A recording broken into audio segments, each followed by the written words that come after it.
ikalimang istasyon, si Jesus ay natulang mamatay. Sinasamba at pinupuri ka namin, O Kristo, sapagkat sa pamamagitan ng krus ay sinagip mo ang mundo. Pagbasa sa Ebanghelyo ayon kay San Mateo. Tuwing pista ng Pasko, kinaugalian na ng gobernador ang magpalaya ng isang bilanggo. Sino mang mahiling ng taong bayan. Noon ay may isang kilalang bilanggo na nagngangalang Barabas.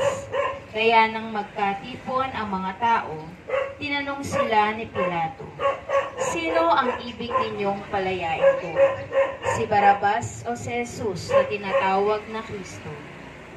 Alam ni Pilato na inggit ang nag-udyok sa kanila na dalhin sa kanya si Jesus. Hindi lamang iyan, samantalang siya ay nakaluklok sa hukom